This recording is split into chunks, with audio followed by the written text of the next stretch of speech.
Hello and welcome to another episode of Household Filmmaking. I'm your host, Christopher, and I'm very excited today. I'm privileged to have an actor on who I have admired not only his work but his work ethic. I'm going to read a little bit from his IMDb. This is Mr. Bill Oberst Jr. Says, known for a Dynamite Emmy award-winning performance in Take This Lollipop and a ratings-winning role on CBS TV's Criminal Minds, Bill Oberst Jr. is an American actor of stage and screen whose real-life gentleness and interests in things spiritual are at odds with his often macabre screen persona. Ron Chaney, great-grandson of Lon Chaney, presented Oberst with the first Lon Chaney Award for Outstanding Achievement in Independent Horror Films in 2014. Oberst staged theatrical reading Ray Bradbury's Pillar of Fire won an Ernest Kearney Platinum Award for its Los Angeles debut and was named Best Solo Show of Hollywood Fringe and Best LA Solo Show in the 2015 Best of LA Theater Roundup at bitterlemons.com. In 2017, Ray Bradbury's Pillar of Fire won a United Solo Theater Festival Award for his off-Broadway debut on Theater Row in New York City. And it goes on, but I'm going to let the man speak for himself. Bill, thank you for being on the show. How are you doing today? Christopher, thank you for having me. I am... there's so many aspects of your career that I'm fascinated by. Your kind of your start in acting, your marketing abilities. You kind of, as a career actor, you've marketed yourself, and you've been in some pretty amazing projects and some projects that like you have in your IMDb, are very at odds with your nature. You strike me, in all the interviews I've seen you in, as a very mild-mannered, sweet guy, and then when you're on screen, you're generally playing a maniac. Yes. I believe you didn't realize at first that you were the maniac character. You kind of have an interesting story of how that came to pass. Well, I came from stage. I did professional stage for 16 years. That was my life, my first love, still is. And then I sort of fell into doing film by accident. I did a film that got some attention on a television program. And someone said, oh, you should get an agent in Los Angeles. So yeah, that led to 8 years in LA doing movies there. And I learned pretty quickly that casting directors in LA are very, very busy, and that you have to be known for something or you don't get known at all. This was right at the time, 2008 is when I began doing film work, and this was right at the time when the digital revolution hit casting, so that, as my first manager told me, he said, if you'd have come here 2 years ago, I could have said, hey, I had this interesting actor, I'd like to send him around and have you meet him and send a headshot over by courier. But all that went away once everything went online, and suddenly instead of 300 to 400 responses for a speaking role on a TV show, they were getting 4,000. And so in order to do it, the reality of that is that it's not the casting director. They don't have time for it. It's the casting assistant. And they're scrolling through. If you're lucky, they're not on Facebook, but they probably are. And on another tab, they're scrolling through pictures. And it's just, does your headshot grab their eye or not? That's what it is. So headshot photography changed and branding came in. And so I quickly learned that if I was going to work, I had to be malevolent. And I do like that type of screen character. And I've always enjoyed thrillers, horrors, and found that type of character more interesting. It just doesn't have anything to do with me as a person, which is fine because that's why it's called acting, right? Right. So when you started to realize that this was kind of the persona that got you roles, was there any kind of coming to terms with it? Had you come in imagining yourself as a certain kind of actor, and then getting hit with the realization that you were getting roles doing something different? Was there an adjustment, or how did? Yes. Yeah, there was, because I came to town thinking I had what fame and renown I had in the touring theater circuit on the East Coast. I worked steadily. Came from doing historical characters. I did Mark Twain. I did John F. Kennedy for the Kennedy Museum up around Connecticut, Massachusetts for a few years. And the piece that I became known for on television that got me my first manager in L.A. was called Sherman's March. And it was a docudrama about Sherman's march to the sea during the Civil War. I played Sherman. So, yeah, I thought of myself as this sort of historical actor, doing period pieces. I guess I had a higher opinion of myself than was warranted, like most actors who come to LA. And the town knocked me down on my butt and said, essentially, we don't need that, but we do need this, and you have this. And so I thought back to my youth and how I used to love horror movies. And I thought, okay, all right, so I'm going to think of Boris Karloff, I'm going to think of Lon Chaney, I'm going to think of Bela Lugosi, and the people that I really loved growing up, Famous Monsters of Filmland magazine, and I'm going to switch and I'm going to be that. But this was important to me because I believe that evil's real, and I don't like playing with it. So I thought, all right, if I'm going to be called upon to portray evil, I'm going to do it seriously, realistically, and try to do it in such a way that people will squirm and be really uncomfortable watching it, and not in a fun way. What I decided, okay, I want people to sense, wow, there's real darkness in this world, and I better be careful. So that's what I've tried to do with my roles when I'm allowed to. Sometimes you have to veer into comedy because the genre can be broad. Mm-hmm. That was the adjustment that I made was, okay, if I can't be one type of serious actor, I'll be another. That's the blanket I clung to. Now, as far as, you said you believe that there's real evil, Yes. and you didn't want to fool around with that.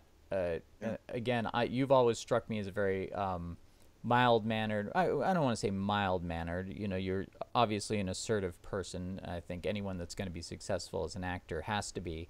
But you seem to have a very kind demeanor in real life, and when you switch it on, I have to admit, my first experience seeing your performance, and it was a standout performance, was with Circus of the Dead, and I have to admit, I don't want to say that I didn't like the movie, but it was so disturbing and unnerving. I didn't enjoy the movie. It was like you really went to a dark place, and that movie just like had no.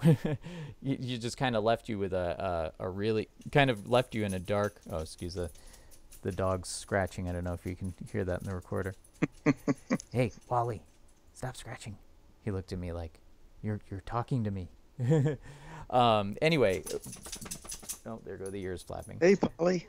So, anyway, but yeah, I mean, would you say there's a dark place within yourself? Is there a place that you draw from, or is it purely kind of analyzing what you perceive as evil and bringing that to the table? No, you can't do it through analysis. It has to come from inside you because the camera sees your eyes, and the eyes don't lie. Just like you can't fake loving someone, they can tell in your eyes whether you do or not.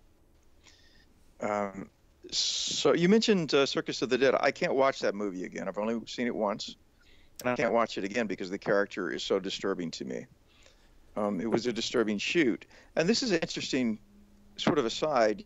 Is there a place for movies which are intended to disturb rather than to entertain? In my 140 films, I've done 3 of them that had this intention of being puzzling and leaving you feeling unnerving. There was Circus of the Dead. There was a art house movie called Coyote. And there's a movie which is just about to come out this fall called Dis Mandragoria, about the legend of the Mandrake shot in Mexico. All of them are puzzling, nonlinear, and they are intended on some level to leave people wondering, what did I just watch? And I enjoy those roles the most. I enjoy them the most, which is probably why I'm not a great commercially successful actor, because I like film that is presented the way that information is presented in the mind, that is not always linear, branching off into very odd tangents and often not having any real resolution at all. I hate exposition. So all of those things. But I lost your question in my aside. Well, it just, I'm interested in, you said that Oh, yes. Circus of the Dead was a disturbing shoot, Yeah, and that you only watched it once and you couldn't watch that's it right. again. Yeah. Was that, was it an enjoyable shoot in the No. sense? No, it was hard to go into that character, huh? Yeah, the food was good, but the food was for Billy. So when I was Billy, it was okay. But you can't do these type of characters unless you surrender to them, and you have to surrender to them, and you surrender to their worldview. I think worldview is often overlooked in life and in society and in character. We all have a way that we look at the world, and man, it colors everything. So this guy, who was a serial killer, who happened to have a day job as a clown, he could have just easily been a plumber. Mm-hmm. But serial killer, he's a rapist, he's a necrophiliac, and he's a nihilist. He believes that there's no meaning in life at all. It doesn't mean anything. And to me, that's the most horrifying worldview of all. And it was very hard to be in it. And I played a character in a movie called Children of Sorrow, a cult leader named Father Simon, and he had a similar worldview. And now that I think of it, that was also a disturbing shoot, hard to watch. I've only watched it once. So yeah, but you asked, does it come from a real place? And it does. I have a lot of latent anger. I think part of that is being a male. I think most males, at least in Western society, have a simmering well of latent anger. And it can pop up at odd times, for no reason. Bradbury, who I know you love too. Oh yeah, absolutely. So Bradbury writes in Something Wicked This Way Comes. There's this great passage where Charles Holloway wakes up at 3 a.m. and he's writing about what 3 a.m. means to a man. And part of what Bradbury is saying through Holloway is that men can't create life. We can't go on in any real way. Only women can create life, and they are immortal, and we are not. And for men, no matter what you do, it all falls apart, it all falls down, and it all crumbles. And that gives us an anger. And I think that he was very right in that. I know that I have that. Mm-hmm. I was weird in every way you can be weird as a kid, which added to it. I was the smart kid. I made straight A's. I was the ugly kid. I had really bad acne and scars from a bicycle accident. I was the sissy kid. I couldn't throw a football. So in every way you could be different, I was different. And that stays with you too. So male anger mixed with weird kid childhood anger, I guess. So it sounds like you turned out okay, or I think you turned out well. I shouldn't use the word okay as a human being, finding success for yourself and finding your calling. But it sounds almost like a lot of that stuff kind of culminated into something that you could use to play these evil characters. Mm-hmm. I want to ask you about accepting a role. I mean, if you read that script, I assume you know ahead of time what you're in for before you decide to accept a role. Yes. Did you know that was going to be a hard shoot? Did you know that was going to be difficult for you? And what made you accept the role anyway? I needed a car. And there are two things that I won't do on screen. I don't say GD. I always change that to damn. It's just because it's part of the way that I was raised, and I have a few verbal lines, but that's one of them. And then also I will not play a person who claims to be representing God and is really evil. I know there are plenty of people like that in the world, Lord knows. Mm-hmm. But I don't want to add to that collection. So what I will do though is play any variety of human beings fall into the depths, fallen humanity. So Papa Corn, the clown in that movie, was another type of an archetype of fallen humanity. And so yeah, when I read the script, I thought, I'm not going to like this guy. I do like the role. It was a lead role, and as an actor, you're always thinking, okay, that's good. It's in my genre. It's a lead role. The pay is good. I really like this director, Billy Pond, because Billy is a very sweet person personally, but he makes very disturbing cinema, and I find that an interesting combination. Mm-hmm. So, yeah, the relationship with the director is always important. If you thought the director was really crazy, don't do it, because the energy is going to be really bad instead of cinematically bad. Yeah, I find that this is I'll interject with a personal opinion, but I find that artists that feel like they are doing doing a service by imposing some their will over the audience or their worldview over the audience to an extent where they're just preaching, kind of just they stomp on their own art. So it is always interesting to see people who have, and I know a lot of people who make very dark content. I just interviewed a dark artist named Chet Zar, who's like one of the sweetest guys in the world, but his paintings are awfully monstrous and disturbing. So that dichotomy is very interesting to me. Oh, and Christopher, I just worked with Rob Zombie. Same thing. Yeah, I was going to ask you about that. Three from Hell. Personally, yeah, Three from Hell. I did a part in that. Wonderfully sweet person, just as kind as you could be. Total professional, completely in control of his set, knows exactly what he wants, but is able to produce these stark visions. I've heard that Marilyn Manson is the same personally. I know that they tour together. I think that all of this comes from, we all fear death. Death is the thing. It's the motivating factor for all art.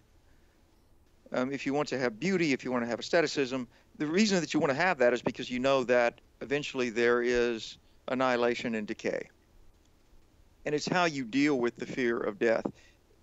You can deal with it by choosing to embrace every moment and to make love the ruling factor of your life. Jesus of Nazareth did that, and that's why, like, spiritually, he is my touchstone.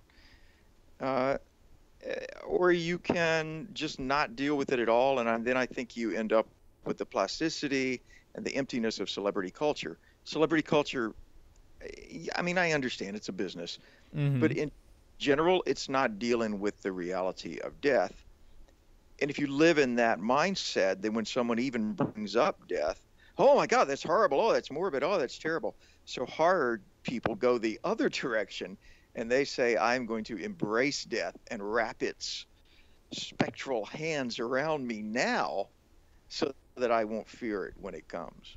That's an interesting way of looking at it. I've had similar thoughts about horror, and I've been a horror fan for a long time. And you also touched on nihilism, which I am not a nihilist, and I think maybe that was part of the reason that Circus of the Dead was so disturbing to me, is that I can't abide a story where nihilism wins. Yeah. And to me, and this again, I'm going into my personal taste here, but as far as a lot of movies go these days, and for me, it started in the 90s.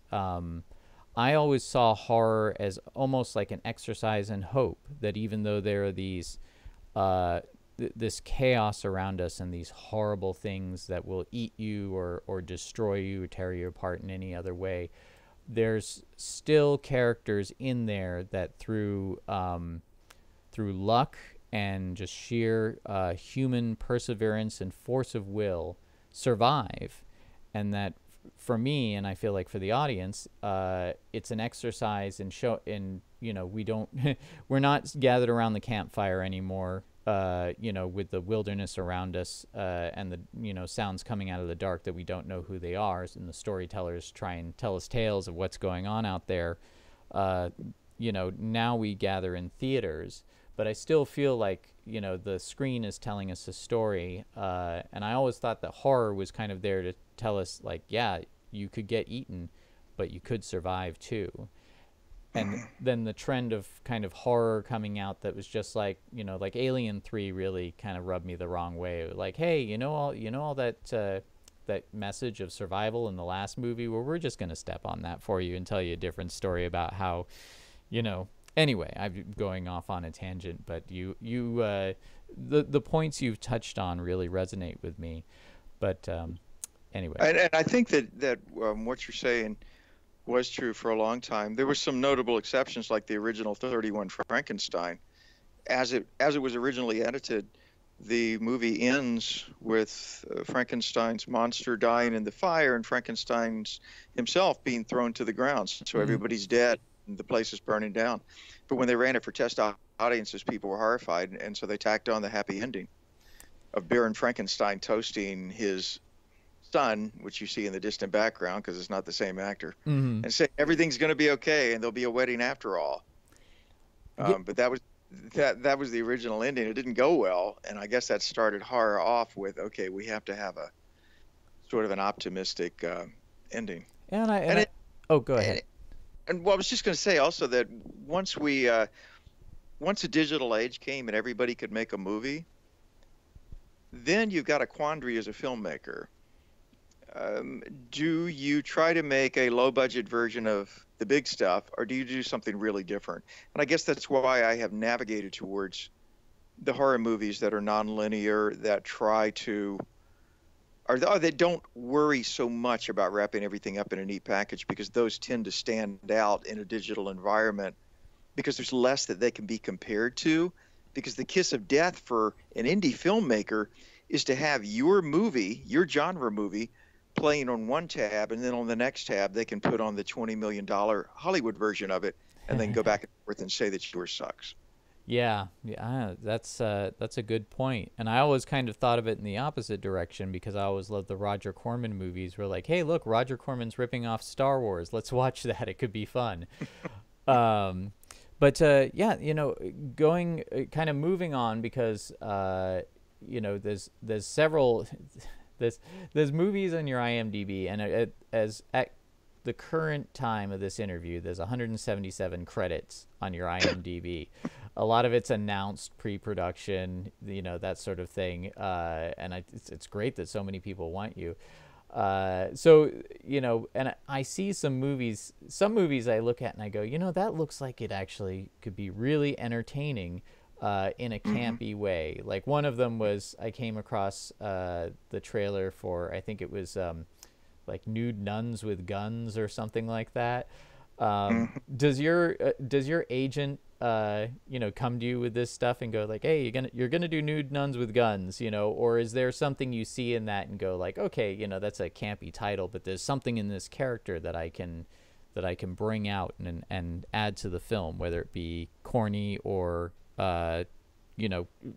surprise the audience and do something really serious and relevant that kind of left fields them. I didn't have an agent at the time I did that. That was really early on in LA. Nude Nuns with Big Guns. That was it.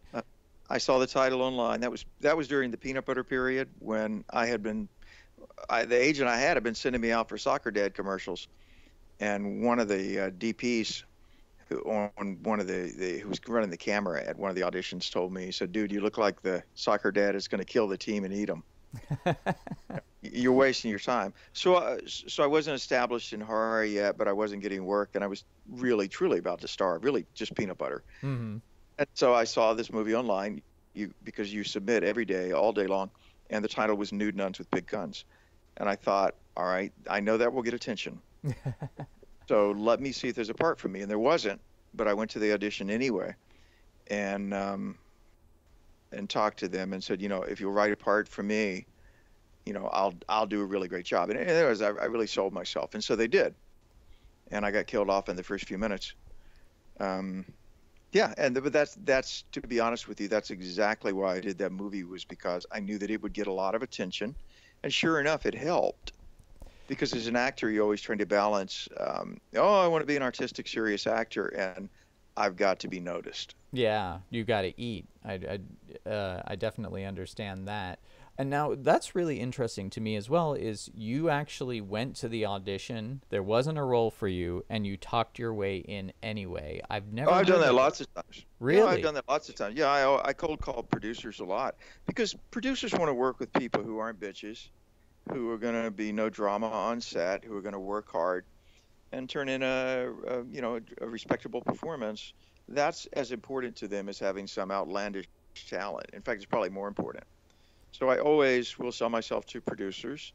I think honestly, as somebody who doesn't cause trouble on set, who's on time, who works hard, and who will help promote their movie afterwards. And that's gotten me a lot of roles. It's also earned you a reputation as a in the horror fandom. I mean, you are a name. People know that they know who Bill Oberst Jr. is, and it's, I think, as far as independent horror goes, you've kind of earned a place that would be kind of in the indie world considered like Boris Karloff or Christopher Lee, or a character like that. Is it kind of do people come up to you? Do you see horror fans come up to you and go like, oh, I loved you in this film, and this film? Do you feel that you've kind of established yourself in the horror world? Or they might say, hey, that movie was really terrible, but you were okay. I hear that. I hear like oh, I saw movie X, and then my general response, Christopher, is always, oh, I'm sorry about that. It's kind of a joke. And they'll say, oh, yeah, well, the movie was okay, but I liked you in it. So it's almost like they're rooting for you because they know that independent movies are of variable quality. Mm-hmm. And so if they like you and you're kind of the underdog, then they're pulling for you because they're like, hey, Bill's in that. Oh, God, Bill, I saw you struggling there, man. And people will actually do that. What they don't want is for you to say, I'm a serious actor and everything I do is wonderful. Mm-hmm. They want to feel like they're on the inside with you, and they're like, Bill, the lighting in that scene was really horrible, but I like what you did, man. That's cool. Now, is that how you got to work with Rob Zombie? Do you think that your past work kind of maybe, because I know he's a huge horror fan, he dives into everything. Did he see your work and want you for the film, or did you have to audition for that? No, they just called me. My manager called me and said, Rob Zombie wants you for his next film, but he's not going to say what the role is. You don't get any script. You either get to say yes or no. And that's the way Zombie works. And so of course, anybody says yes. The answer's yes. You tell me what I'm playing later on. Well, yeah, I mean, he's become a genre icon himself. He's got a very recognizable style, so I think that's really cool. And I also wanted to add, to the people saw you in a movie, my friend Jenna Green, who is a co-host on my show every once in a while, she just saw Resolution. I have not seen Resolution yet, but I watched the trailer for it, and she said it stayed with her for days. She loved it. So just putting that out there for you, that not every movie you do, you have to say, oh, I'm sorry. She was really genuinely taken with that movie and your performance. I'm glad she liked it. I played a French guy in there. It's a 6-minute scene, and there's a mysterious French guy and who reveals or maybe doesn't reveal things to the main character. And they filmed it straight through. It was a really tough scene with the French accent, too, so whenever I have an accent, because I'm not great with accents, I always make them sort of mumble. Mm-hmm. So, and plus, my guy was smoking pot, too, so that helped. Because he's got a prop, but he's kind of like mumbling low, and I think it added to the character. I'm glad she liked it. Yeah, she really did enjoy it. Now, speaking of, you play a French character, and, you mentioned one of my favorite authors and personal heroes, Ray Bradbury. And you play Ray Bradbury. You have your one-man show, and you've been working with Don Congdon and doing it's off Broadway, right? But I actually saw you in Ray Bradbury makeup. Are you wearing a prosthetic for that show every time you go on stage? Yeah, the makeup isn't finished yet. What you saw was a concept. From the makeup artist Jeff Farley of what he's going to do. Where that project is, I had been touring for a couple of years in an adaptation of one of Ray's short stories, Pillar of Fire, and doing it at colleges. And I did it in Germany, and I did it in New York, and people liked it. And so I had this bee in my bonnet, like, geez, I wonder if I could actually play Ray Bradbury. I don't look anything like him, but I wonder if I could. And so the challenge of putting together a script, a stage show, a la Mark Twain as Hal Holbrook. Mm-hmm. It really stuck with me, and so I contacted Don Congdon Associates, his literary representatives, who I had a relationship with from Pillar Fire, they contacted the Bradbury estate and they said, send us a proposal. So I sent the proposal, and then the family a few months later said, yes, we'd like to see a script. So 9 months later, I sent them a script, and 2 weeks later, they said, yes, we like it, do it. So I've had a staged reading in New York to try to generate interest to get it going off Broadway there. The staged reading went really well. The piece works. And the question is whether to spend the money to do it in New York or just take it out on tour. My original idea was to start it off Broadway, but I got the budget for a 6-week run off Broadway. It's about close to 4K. It's about 400,000. Oh, that's great. 300 and change. Well, no, that's what it costs. That's not what I have. Oh, okay. It's about twice as expensive as I thought it would be. And so I don't know if we're going to start it off Broadway or hope to end up there and just start touring. But I know I'm going to do it at WorldCon, the World Science Fiction Convention in San Jose in August. Do you have oh, go ahead. Sorry. I'm going to do a stage reading of it there. So, yeah, so what we're doing now with the piece is doing stage readings. It's myself. I have someone do the narrator. And then Maggie Bradbury, Ray's wife, is briefly a character in there, too. Oh, that sounds fantastic. I'm really kind of looking forward to this. And I haven't caught any of your performances of Pillar of Fire, and I really want to because I'm such an ardent fan. And I had the privilege of working on one of Ray's projects at the end of his life as well. But I'm curious, do you have a Ray Bradbury voice? Can you do that? Now, if you're not like feeling ready for it, I won't put you on the spot and say do an impersonation, but like, how are you feeling inhabiting Ray Bradbury? Bradbury's voice comes from, I don't want to say a manic place, but he was, for instance, there's a piece in the show where he's talking about falling in love with words, falling in love with books, and being excited. And he's talking about writing. He's got a typewriter up there, and he's talking about writing his stories. And I think he tells a story of writing The Veldt. Mm-hmm. How he had no idea when he woke up that he was going to be writing this story. And he finishes up and he says, I had no idea that I was going to be writing this story when I finished, but there it was. And said, this is the only way to live that I know of. You've got to fall. My God, how can you not be in love with something? How can you not be in love? But you say, well, you're supposed to be that way. You're a writer. You have to be crazy. But are you excited in your life? Are you excited with what you do? Are you excited in the world? And if not, why not? How can you refuse life? How can you not be in love with something? So it's very, it's not like that the entire show, but that's at his peak of his most excited. Uh-huh. So you nailed it, I got to say. Well, I'm playing Ray. I put him at about age 50 because I wanted him at the peak of his powers, mm-hmm. which is when I encountered him in the 70s when I was reading his books.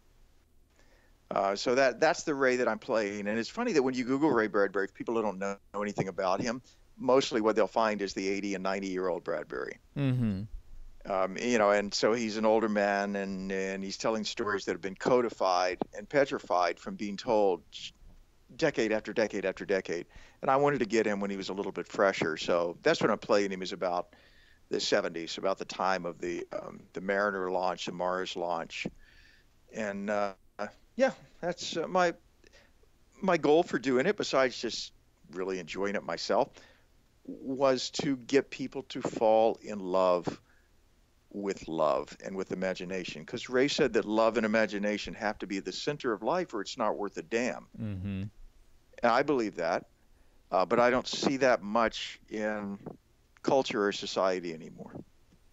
Well, he often wrote about, and one of my favorite books by him, actually I've got many favorite books by him, but, Fahrenheit 451 stands out for me so much. And, it's about a character who is kind of come out of the fog of constant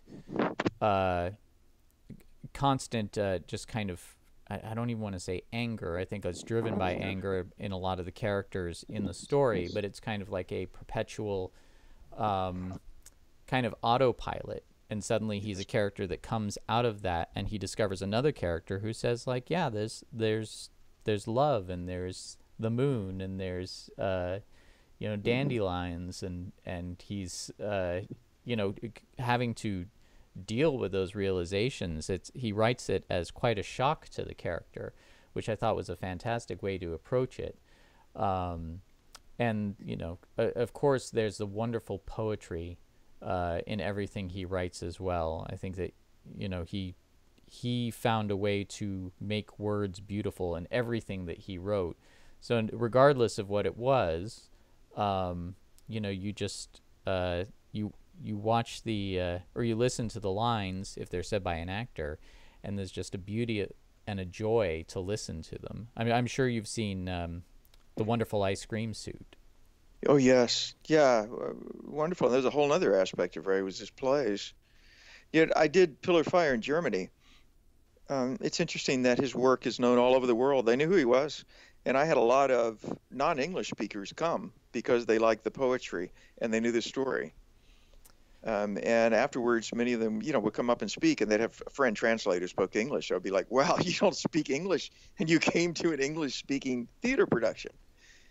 And they would say through translation, yes, because, we know Bradbury. We love Bradbury, and we know the story. That's fantastic. Yeah. Well, how is translating Ray's way of writing? Because I think a lot of filmmakers, and I admit I skipped the new adaptation of Fahrenheit 451 that HBO did. Because I want to hear the words spoken. That's what I loved about The Wonderful Ice Cream Suit, was that the actors said Ray's lines, and they found a way. And I imagine it's very difficult to take Ray's lines and make them work as if they're being casually spoken by a character. Did you have difficulty with that, or are you so enamored with his work that you just you knew how you wanted to do it? The latter, and I believe that every author has their own way that people in their world speak, and you just have to stay in that world. Don't have other characters come in that don't speak. So you either have to adapt or not adapt. And I chose not to adapt for both Pillar of Fire and this new Bradbury. They're both composed entirely of his words, his phrasing. And it may be off-putting at first to people who speak in text, and don't speak in complete sentences. But after a while, like being in a warm bath, you settle in, and there's an enjoyment in hearing the flow of thought. And by the end of it, you're listening. I had someone tell me after hearing Pillar of Fire, I've never listened that hard in my life. It was a young person, a freshman in college, because she said, we don't talk that way. And I said, well, was it okay? And she said, oh, yes. By the end of it, I was understanding things that I didn't think I would understand in terms of language and sentence structure. And I thought, how interesting. So it's almost as if I know that we have an inherent capacity for language in the brain, and it's almost as if that can be awakened even if we weren't raised in a fully literate culture. Well, I've even heard it said that people who learn a new language find themselves perceiving things in a different way. So I believe that language, and of course you listen to Shakespeare also. Nobody talks like they do in a Shakespeare play. But once you get the hang of it, you perceive things differently. So I think that's right. Something that you as an actor are doing. Now, did you just kind of cold call Don Congdon and Associates or the family? You just went, I want to do this, and they were open to it? I cold call everybody, Christopher. All my life I've cold called people. If there's somebody that I'm interested in working with, or somebody that is a hero to me, always. I mean, not literally. You usually don't have a phone number. Mm-hmm. Certainly, there's a way to make respectful contact, and to spend a lot of time thinking about how that contact is going to be structured. Not just to go off at the mouth, and try to limit. I always try, if I'm contacting someone cold like that, I try to count the number of times I've used "I" in my verbiage and cut it in half. I want it more about them than about, in this case, about Bradbury, not about me. It doesn't really matter that I've been enamored with him since I was a kid. They don't care where I grew up. They're interested in promoting Bradbury's interest. So yeah, I spend an hour sometime composing a paragraph in an email when you're contacting someone like that. I'm constantly learning about this and constantly being humbled when it comes to, structuring anything from, my resume, because as a filmmaker, I still have to, work during the day, and I've had a very unusual career, but even you think, oh, this resume looks good, and you show it to someone and they come back and just destroy it, and Yes. saying like, oh no, this is too passive, and it's too much about what you do, not what you've accomplished. And I'm like, Yes. what's the difference?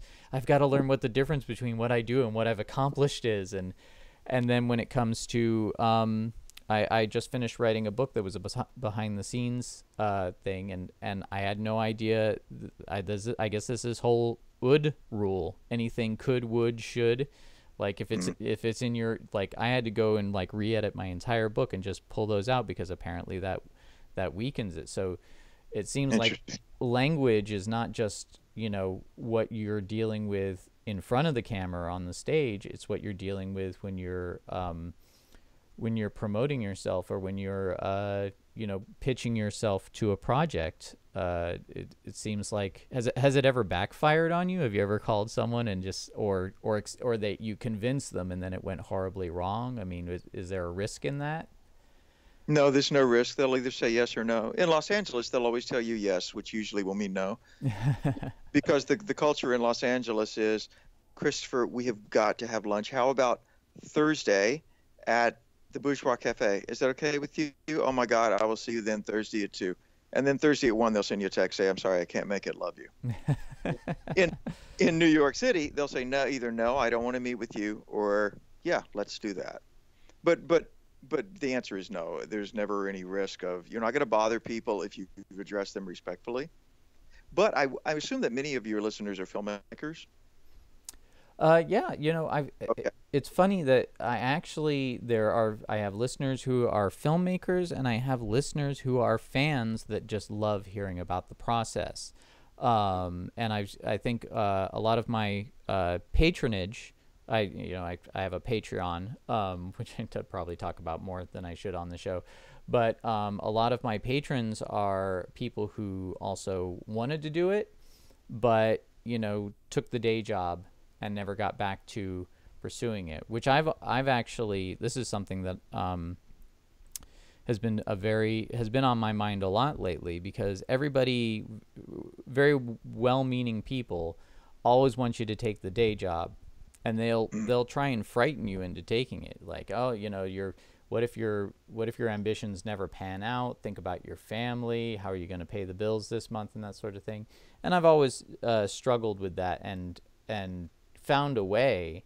But the big thing is they always want you to stop for a while, take a break. And all the people I know who stopped and took a break, or even as far as self-sabotage, did something that interrupted their goals, and you think, did they do that on purpose just so they could talk about what could have been, rather than pursuing rather than pursuing it and failing and then having to live with the failure? So you said you had the peanut butter days. I mean, how long did that last? You came Pretty to long. Luckily, I'm skinny.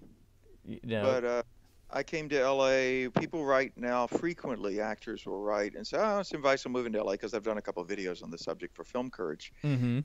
First thing I tell them: if you don't have 6 months income, 6 months of what you actually think based on research is going to cost you to live in LA, don't come. I'd say I came that. In 2008. Yeah, I would double it. Really, probably going to take a year. It took me a year. I came with 4 months income. And I ran out, and I was working every day. I was submitting. I had some jobs, but they were, like either free or $50 a day, or maybe $100 a day. Mm-hmm. Nothing really bringing in groceries and rent. And yeah, it was tough. It was about a year before I actually got something going. But speaking of the emails and promoting, I will mention one thing that I learned from an actor named Christopher Plummer. And Plummer told me, I talked to him on set of a movie. I worked with him, and I told him, I said, I really liked you in the Star Trek movie. He was in Star Trek. I can't remember which one it was, but he played a Klingon. He had purple blood. It was Star Trek VI: The Undiscovered Country. The Undiscovered Country, right? And he said, "Oh, I absolutely, no one ever mentions that. How marvelous, how wonderful." And so I said, "Well, I said, I wonder if it might be possible." I was really fanboying out. Mm-hmm. If it might be possible, maybe to someday get like, a picture from you of that character. And he said, "Send me a one-line ask, my boy." And so I asked him, because I was stupid enough not to just walk away, and said, Mm-hmm. well, what is that? And so he told me, like, a one-line ask is, that doesn't mean the email is one line. It means that on a separate line, either in bold print if you think you need it, or it doesn't have to be, but one line that says, "I'm writing because fill in the blank." So Hmm. you might have an opening paragraph that says, "Hey, Christopher, I know you worked on a Bradbury project before. I'm a big fan of Bradbury, and I'm a fan of what you did with him in his last days." New paragraph. "I'm writing because blah, blah, blah." Or, "I'm writing to ask." That way the person can scan the email very quickly and know, what do you want from me? And that little bit of advice, I know it's gotten me work, and I know it's helped me. And every time I see an email that doesn't include that, I'm scanning through these paragraphs, and all I really want to know is, what do you want me to do? Mm. But if people are afraid to ask, they're going to get no response, because you just get frustrated looking at all these paragraphs and you just go, "I'll deal with this later. I don't know what they want." That is actually really, I love that. That's a great bit of advice. I'm going to use that myself. That was from Christopher Plummer too. That what I mean, as far as fantastic actors, that is quite a gem. So. Well, it forces you, me, us. It Mm-hmm. forces us to codify in the shortest, most concise language, what is it exactly that we want from this person. And it makes you think. And sometimes you'll type the sentence and go, "Well, no, that's not exactly what I'm asking." Sometimes you'll realize that what you're asking is too nebulous or too big. And so you narrow it down. What exactly am I asking? And then you'll sometime you realize, oh, this isn't the right person to ask, or, oh, they can't actually do that. It sends you from sending out silly mails like all of us get. I get mails from screenwriters because I'm listed as a producer on some films, Mm-hmm. and they want you to read their spec script, but they don't want to ask you to read their spec script. And for God's sake, God forbid, they should just attach the damn thing. So if I'm interested, I can pop it open right there. Mm-hmm. Instead, you get 3 long paragraphs and a synopsis and say, "If you're interested." By then I've tuned out. But if they had just sent me a 4-sentence email with that one line, "I'm writing to ask if you take a look at the attached," I would have popped open the attached PDF. Wow. And I have to ask too, if they did write a little more content, would that one line in bold have that kind of given you a lead in, like, oh, okay, this is what they want. What else do they Yeah, have to say? right. This is what they want. And then they want me, okay, this person is writing because they want me to read something. What do they want me to read? They want me to read a script. Do I have time to read a script right now? When can I place this in my day or my schedule? At the very least, you just hit download the script, put it on your desktop in a file called Things to Read, and you will read it. But if they're not A, asking you, and B, making it really, really damned easy to do, don't make it difficult. Don't don't do that. "Oh, people don't want to open up attachments." Well, they're not going to write you and ask for something they've never heard of. Mm-hmm. Just take the chance. When I did Bradbury for my stage reading off Broadway, I needed butts in seats, and I didn't need just any butts in seats. I needed people in the media in New York Times. So I tried hiring a publicist. Nothing. Because, who is this guy? I don't know who he is. He's not a New York theater. I don't know. So I just started writing people myself. I got a hold of a list of the editors of the New York Times. I invited every one of them. And included in that invitation was a little PDF. And a lot of those people came. Almost all of them wrote back and said, either I'd love to come, or "I'm sorry that I can't come," because you made it really easy for them and made a professional presentation. So I didn't mean to go off on a tangent on that, but in this world where we're all inundated with emails, I think it's helpful. No, I think it's very helpful. It's helpful to me, and I think anybody who's an aspiring actor who's listening would also find it very helpful, because it is, and it's very easy to feel like, oh, this is an important person I'm writing. I'm bothering them. I want to make sure that I'm like, sorry to bother you, but, can you, and you beat around the bush out of fear. And I think, again, when it comes to wanting to be successful, fear is your number one enemy. Fear of offending someone, fear of, bothering them at the wrong time, or, again, fear that you'll be eating peanut butter out of a jar for years to come. It's just easier to go like, well, maybe if I go do something else, I can at least assure myself that of what could have been, rather than, emailing, Mel Gibson and then having him curse you out for bothering him or something like that. And he'll never curse you out for bothering him. You just won't hear back, and that's cool. Yeah, exactly. So I want to ask you a little bit about, because you mentioned being a producer. You have I see on you have 8 producer credits, and one of them is Coyote, which you said was a very difficult, disturbing role. How do you end up being a producer on these? Do you decide you want to produce these and get together with people, or do they ask you, can you come on and be a producer in addition to being an actor, or how do you generally are you going to move into producing or maybe possibly directing? I know it's a lot of questions in one. Usually it's because you have an interest in the project and you really believe in it, and you say, I'd really like to help in any way you can. And they're like, well, we need some production help, and so you help with that. It can be as simple as, oh, I know a cameraman, and because you provided that lead, you're a producer, or you could actually be involved in it. I like producing. I wouldn't want to produce full time because it's a real money job. It's all money, and it's all asking for money, and it's all worrying about money. And, we all have to deal with money, but it's not my main interest. I think I'd go a little nutty if I only had to do money and never got to do any of the art. Well, it's probably really difficult to split your attention between being a character and also,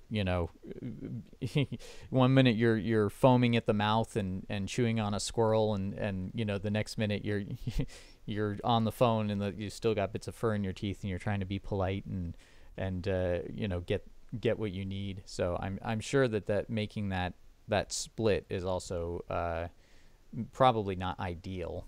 So if you're an actor and a producer, you should be a passive producer, where you just provided some service or provided some money and not really. Yeah, you're absolutely right about that, Christopher. That would be tough.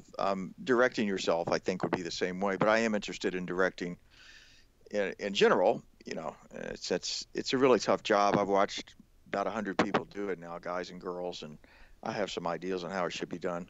Like everybody else, everybody's got ideas. Oh, I could do that. Yeah. Well, I became a director just because I have I get visions in my head of exactly what I want, and I just can't accept anybody else's no, that's not true. I do accept a lot of input from other people, but yeah, you definitely, when you're in director mode, you have to know exactly what you want, and not only that, you have to be able to justify it to your cast and crew. They have to know why you're seeing it this way and why it's important to get it done that way. Because, being a team effort, they also, I'm sure you're bringing input in all the time. I mean, directors aren't giving you line reads. You're probably coming at them, changing characters drastically, or maybe not drastically, but, sometimes.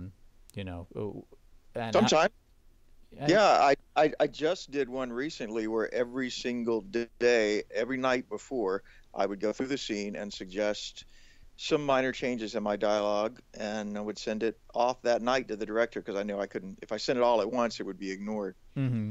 But I was able to get a lot of the dialogue changes in that way. And the director afterwards wrote me and said, it was great working with you. It was like a collaboration. So he was very open to that. That's a lot of times what actors bring, a lot of times the ideas actors bring are really bad. But if you are, if you're listening and you're a producer or director, encourage your actors to bring ideas to you, but don't be afraid to tell them that they're not good ideas and you're not going to use them, because the actor will be just happy that you listen to them. That's a very good point, and I think you'll get a better performance because you listen. I had once said, I had this great idea. This is the way this scene has got to go, and the director said, all right, let's do a take your way. So we did it and cut. And he said, Bill, that was an extremely bold choice. I hate it, but and let's never do it again. But I'm really glad you made that choice and showed it to me. And you know what, Christopher, it was fine. I did it his way afterwards and felt like it was my way just because he listened.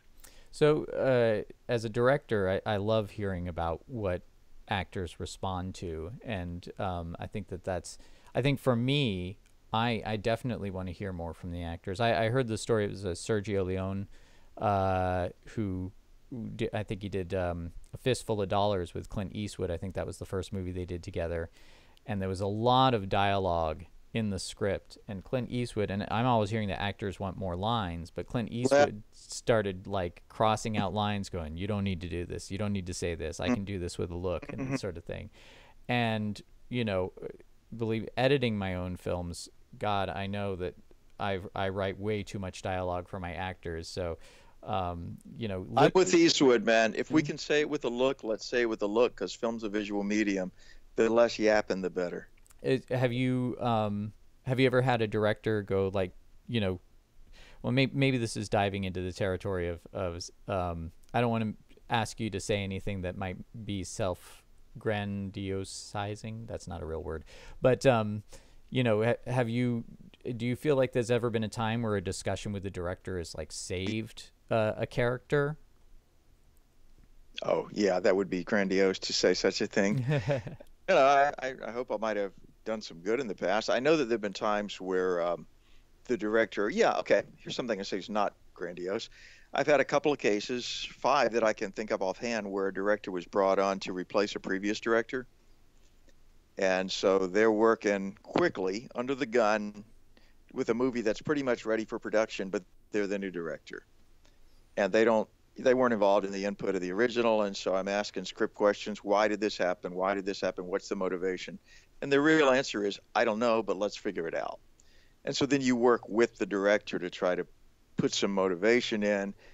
What you end up doing working with that director is creating an overlay on the original script that, gives it, you hope, some more meaning. So yeah, that kind of collaboration helps. You've got to have a personal relationship with your director and feel free to offer things up to them. I know a lot of actors who just kiss directors' asses because they think, oh, if I kiss the director's ass, I don't think the directors, you can tell me, but I don't think directors really care if you kiss their ass. They just want a good performance. Yeah, I think for me, it's my favorite thing about working with actors has always been, having a relationship with them where it's an open conversation about the character and the scene. And I always try and bring, I draw storyboards. I try and have discussions with them about, what I was thinking when I was writing a scene or that sort of thing, so that they can then have the realization of seeing the realization of what they're going to do. Yes. Is always really gratifying, because it means I communicated enough to them where they can take that material and run with it. So, having that relationship with actors is, for me, one of the best parts of production when you're on set. And it's difficult to do too, because, as a director, you get focused, and I always try and be polite, but like half the time suddenly my pleases and thank yous go out the window. It's not that I'm trying to be rude or curt with anybody. It's just I'm so focused. So, to be able to have that connection going where it's almost like an open line, and it's not always verbal between the director and the actor. So you can tell, I can tell on my end once I work with the director for a day, if I've done my homework, and have really, really gotten good with this director before we start. You can tell by the way they say cut and moving on whether they liked what you did. So you start to get little signals, and you want to please them because it's their vision. I like it that way too. So I think we're just about out of time, but we are going to do for my Patreon supporters the post show, which you can find on my Patreon, patreon.com/ChristopherMoonlight. But before we go, is there anything that you would like to add, or a little send-off for the listeners, actors, or otherwise? Yeah, if you're a creative soul, you have to create, man or woman. If you Mm-hmm. don't create, you're not going to be happy. So don't listen to the people who tell you not to create. They mean well, but if they were creative souls, they wouldn't say this to you. I am a creative soul, and so I will say to you, my fellow creative souls, you have to create. I personally believe that God gives everybody a gift, and if you have that desire, I think that's where it came from, and you've got to do it. There will be hard times, and you've got to, of course, take care of your family and your friends and have your heart in the right place. But don't listen to people who say, "Oh, well, that's really nice, but you've got to make a living." You can do both. It's difficult, but you can do both. Well, Mr. Bill Oberst Jr., thank you so much for being on the show. And to my listeners, thank you. And please join us for the post show.